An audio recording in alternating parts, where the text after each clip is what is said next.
বাবা মায়ের আদরের একমাত্র ছেলে আমি। মা আমাকে করেছে, আমার পছন্দ অনুযায়ী কলেজে ভর্তি করেছে, আমাকে পড়াশোনা করিয়েছে। আজকে আমি যে জায়গায় এসে দাঁড়িয়েছি, এই সম্পূর্ণ ক্রেডিট যায় আমার মায়ের প্রতি। আমার মা জীবনে অনেক কষ্ট করেছে, কষ্ট করে আমাকে এতটা দূর এনে দিয়েছে। আমি এখন একটা ভালো পদে চাকরি করি। আমি নেড়ে একটা টেক্সটাইল সেক্টরে খুব উচ্চ পদে চাকরি করি।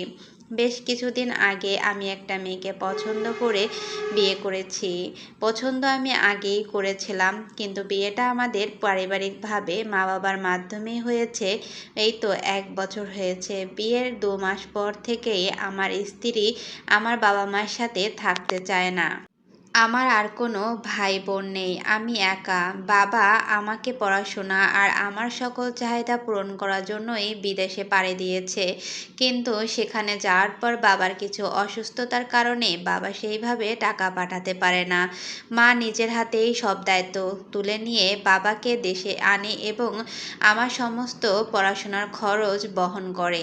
মা আমাকে এত কষ্ট করে বড় করেছে। আমার মা কিন্তু মিলে কাজ করতো, কথা বলতে আমার কোনো দ্বিধা নাই। তাই আমি কখনো চাইলেও মা বাবাকে ছেড়ে কোথাও থাকতে পারবো না। হ্যাঁ, আমি আমার বাবাকে ছেড়ে থাকতে পারবো না, এই কথাটা আমি বারবার আমার স্ত্রীকে বোঝাচ্ছিলাম, কিন্তু আমি আমার স্ত্রীকেও অনেক ভালোতেই আমার কথা বুঝতে চায় না।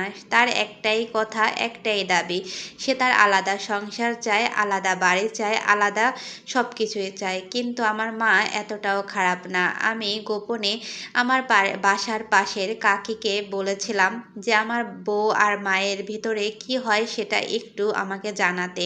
আমার কারার কাকি বলেছে আমার বউ সংসারে কোনো কাজই করে না, কখনো আমার কিছুই করে না, আমার মাই সব কাজ করে। ইভেন আমার কাপড় চোপড়টাও আমার মা ধোয়। কিন্তু তারপরও কেন জানি আমি আমার স্ত্রীকে খুব বেশি ভালোবাসি, কিন্তু মাকেও ভালোবাসি। স্ত্রীকেও ছাড়তে পারবো না, মাকেও ছাড়তে পারবো না।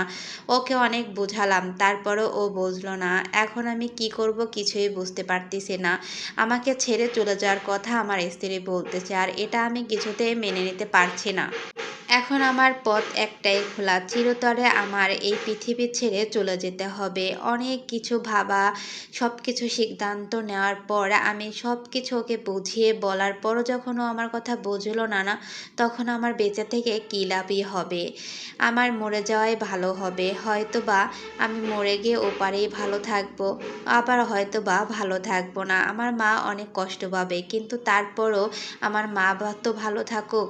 আমি আর পারছি না এইটা নিতে। দিন দিন অশান্তি আমার পক্ষে আর মেনে নেওয়া সম্ভব হচ্ছে না। আমি অনেক ডিপ্রেশনে চলে যাচ্ছি। আমার স্ত্রী আমাকে এতটাই ডিপ্রেশনে পাঠিয়েছে যে আমি নিজের বাঁচার কথা আর ভাবতে পারছি না। এরকম